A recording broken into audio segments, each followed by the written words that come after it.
Halo semuanya, kembali lagi di konten Mari Bedah Buku. Hari ini kita mau ngebahas satu buku yang berjudul Dokumentasi Bangunan Kolonial di Kota Bandung.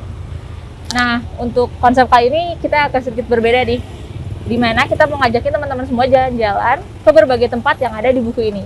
Karena buku ini ngejelasin berbagai tempat yang ada di Kota Bandung. Yuk ikutin kegiatan kita hari ini.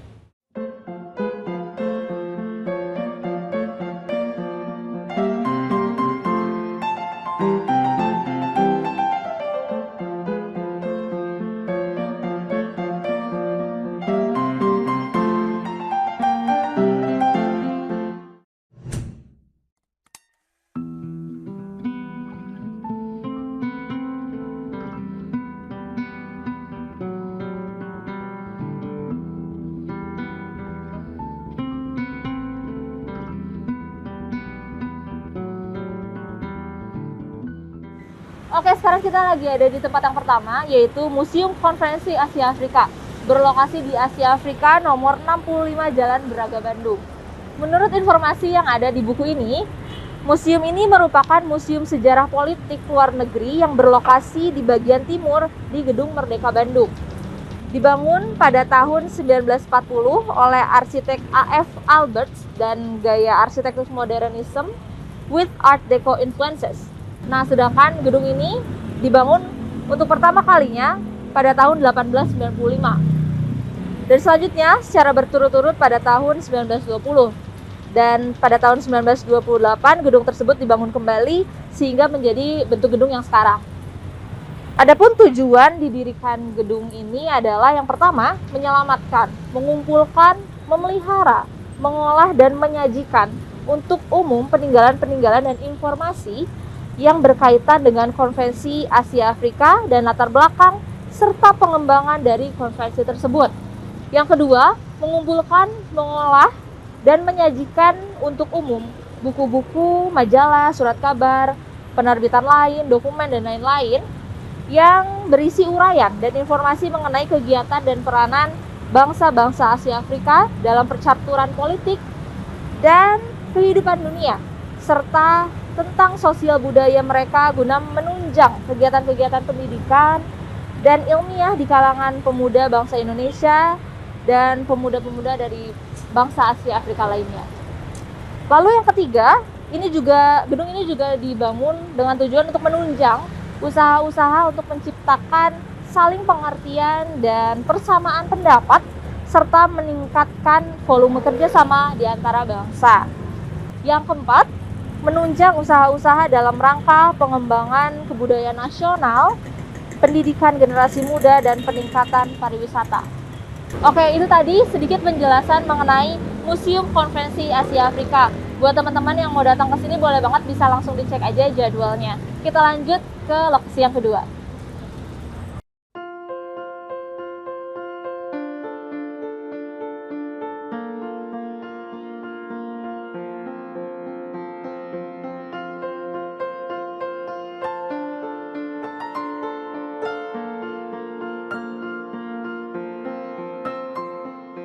Oke, sekarang kita udah ada di lokasi yang kedua, yaitu Gedung Kantor Pikiran Rakyat. Menurut keterangan dari buku ini, bangunan kantor ini dibangun pada tahun 1920 sampai 1925 dengan gaya arsitektur klasik romantik yang mempunyai atap berbentuk perisai. Fungsi semula bangunan ini itu sebagai toko dan sekarang sebagai kantor harian umum pikiran rakyat. Menurut buku ini, bangunan ini penting untuk dilestarikan karena yang pertama, merupakan bangunan hasil karya arsitek yang terkenal pada masanya, namun belum diketahui namanya dengan pasti. Yang kedua, sebagai bangunan bernilai sejarah, pembangunan kota karena bangunan itu dapat meningkatkan kualitas lingkungan kota Bandung pada masa perjalanan sejarah pembangunan sarana pemukiman bersejarah di utara. Yang ketiga, merupakan bangunan yang mewakili gaya arsitektur neoklasik atau klasik romantik. Yang keempat, merupakan bangunan penting dalam lingkungan karena sebagai elemen bangunan penting dalam suatu kawasan dilihat dari segi visualnya. Yang kelima, memiliki bentuk bangunan spesifik berjajar dalam satu kawasan. Dan yang terakhir, bangunan ini juga terletak dalam kawasan dilindungi karena berada di kawasan pusat kota bersejarah. Itu tadi sekilas tentang Gedung Harian Umum Pikiran Rakyat. Kita akan lanjut ke lokasi yang ketiga.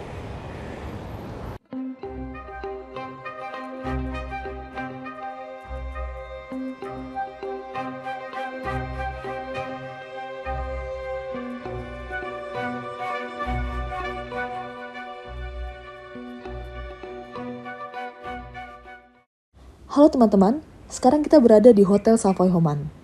Jadi, Hotel Savoy Homan ini adalah bangunan bersejarah yang berada di Bandung. Letaknya berada di Jalan Asia Afrika nomor 61. Hotel ini sudah dibangun dari tahun 1880 dan masih berdiri hingga hari ini. Sejak berdirinya hotel ini sudah mengalami sangat banyak perubahan. Misalnya pada tahun 1941 sampai 1945, hotel ini dialihfungsikan menjadi Wisma PMI. Dan dari tahun 1945 sampai 1948, hotel ini dipergunakan sebagai Wisma Jepang. Kemudian pada tahun 1949, hotel ini kembali mengambil fungsi utamanya, yaitu menjadi hotel. Pada tahun 1955, hotel ini digunakan sebagai tempat tinggal oleh para pemimpin negara pada saat konferensi Asia Afrika. Nah, untuk gaya bangunan ini yang dapat kita lihat sekarang, merupakan hasil karya dari arsitek A.F. Albers dan R.A. De Waal. Untuk bangunan yang ada pada Hotel Savoy Homan ini memiliki ciri khasnya sendiri. Ciri yang digunakan adalah International Style Streamline atau Modern Functional Art Deco Geometric. Jadi bentuk bangunan yang plastis kurva linear dan didominasi oleh garis horizontal, serta dilengkapi menara tunggal yang menjulang tinggi yang dapat dengan mudah menangkap perhatian orang yang lewat di depannya. Hotel Savoy Homan ini merupakan salah satu hotel terbesar di Asia Tenggara pada masanya dan dikelola oleh F.R.G. Van Es yang pernah mengelola Hotel Des Indes di Batavia atau Jakarta selama 5 tahun.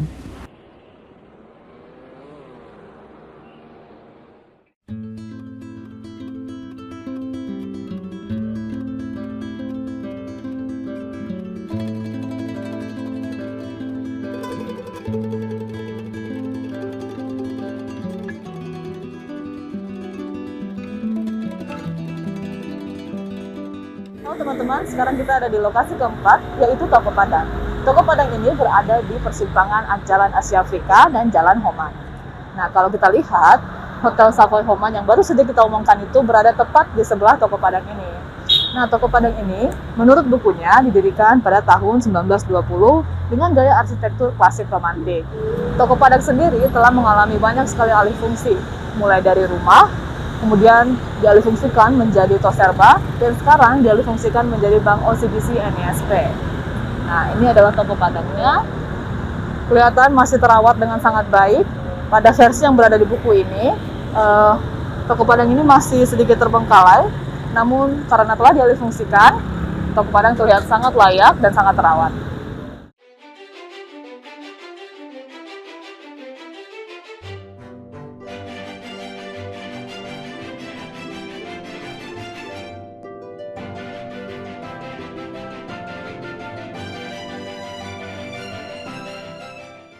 Oke, sekarang kita ada di tempat kelima, yaitu di Toko Mebel Rotan Lido.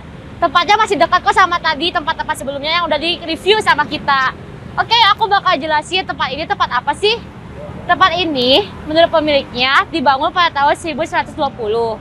Namun, menurut Muhammad Gufron, bangunan ini tuh didirikan pada tahun 1910 sampai 1915. Nah, gedungan ini tuh memiliki gaya arsitektur yang rasionalisme dengan unsur Art Deco di dalamnya.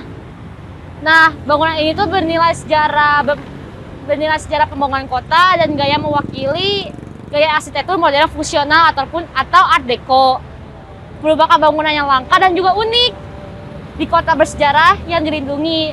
Gedung ini tuh sebelumnya sebuah tailor ataupun tempat jahit. Namun pada tahun 1948, gedung ini tuh beralih fungsi menjadi toko rotan yang berkualitas, sehingga orang-orang pada zaman itu tuh datang ke toko ini untuk membeli rotan. Nah, waktu itu tuh tempat ini sempat tidak terurus. Namun bisa kalian lihat di belakang, tempat ini sekarang menjadi food court. Jadi teman-teman kalau misalkan mau makan, Terus kalian lagi nih keliling-keliling lihat bangunan-bangunan bersejarah di sini, bisa banget mampir ke sini dulu buat makan ya. Oke, kita next ke tempat selanjutnya.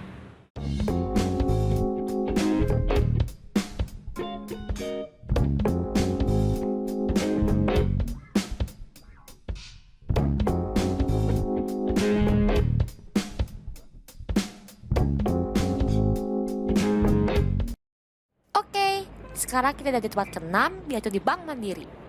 Bank Mandiri ini dibangun pada tahun 1912 oleh pemerintah Hindia Belanda dengan arsitek dari perusahaan A.B. Hulset, Vermeer and Schuppers. Nah, sebelum menjadi Bank Mandiri ini, bank ini itu dulu jadi bank punya Belanda. Setelah dari Bank Belanda, berubah menjadi Bank Eksim atau Bank Ekspor Import Bantul Lapangan Raya. Dan sejak tanggal 2 Oktober 1998 hingga sekarang, bank ini menjadi Bank Mandiri. Nah, Bank Mandiri ini tuh terdiri dari 4 buah bank gabungan, yaitu Bank Bumidaya, Bank Dagang Negara, Bank Eksim, dan Bank Bapindo. Nah, sampai sekarang bisa kalian lihat kalau bank ini memulai pemekaran lebih lanjut lagi, tapi tidak mengubah desain awal dari bank ini. Bentuk bangunan ini bergaya arsitektur yang khas, yaitu neoklasik atau Art Deco ornamental. Sekarang, kita kemana lagi ya? Yuk kita ikutin ke tempat selanjutnya.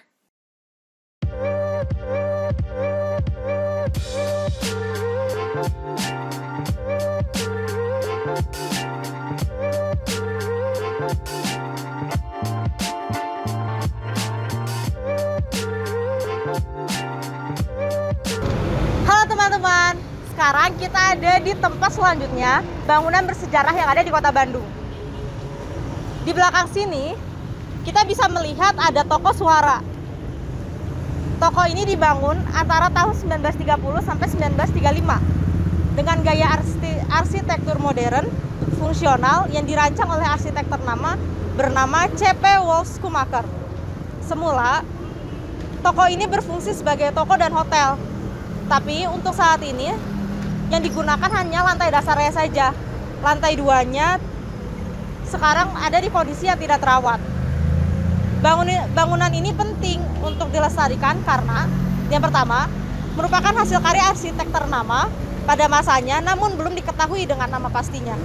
Yang kedua, bernilai sejarah pembangunan kota karena bangunan ini dapat meningkatkan kualitas lingkungan Kota Bandung pada masa perjalanan bersejarah pembangunan sarana perdagangan bersejarah. Yang ketiga, memiliki gaya arsitektur klasik. Yang keempat, secara visual, bangunan ini merupakan elemen penting bagi kawasan dan lingkungannya. Yang kelima, bentuknya langka dan unik. Yang keenam, di kawasan pusat kota bersejarah yang dilindungi. Yang ketujuh, penting untuk ilmu pengetahuan sebagai objek penelitian dan sumber inspirasi bagi ilmu arsitektur, struktur, dan juga desain. Nah teman-teman, sekarang kita akan ke tempat yang terakhir yang akan kita kunjungi pada hari ini. Ayo kita ke sana.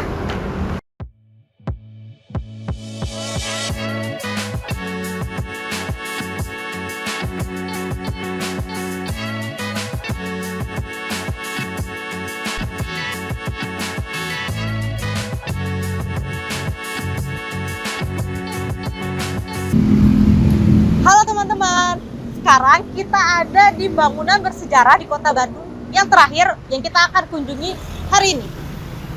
Di belakang sini ada kantor pos besar Bandung. Bangunan kantor pos ini dibangun tahun 1982 hingga tahun 1931 yang berada di kawasan pusat kota yang bersejarah, yaitu sub kawasan alun-alun yang merupakan bagian dari kota tertua dari Kota Bandung. Gedung ini merupakan hasil karya arsitek ternama, yaitu J. Van Gen, yang gaya arsitekturnya ini khas modern fungsional, yang bentuknya langka dan unik. Semula, bangunan ini berfungsi sebagai kantor pos dan juga telegraf, Posten Telegraf Kantor, dan sekarang sebagai kantor pos besar yang dimiliki oleh PT Pos Indonesia. Sejak dibangun hingga sekarang, belum mengalami perubahan ataupun pemugaran. Posisi bangunan ini dapat menciptakan ruang batas yang dapat memberikan keluasaan bagi pengamatan saat menikmati bangunan tersebut. Seperti yang teman-teman lihat, indah bukan bangunannya? Nah, teman-teman, kita udah sedikit menjelajah beberapa tempat yang ada di Kota Bandung nih. Kalau misalnya teman-teman mau ingin tahu ada apa aja sih di Kota Bandung dan bagaimana sejarahnya, teman-teman bisa pinjam buku ini di perpustakaan dan juga teman-teman bisa baca secara gratis. Terima kasih.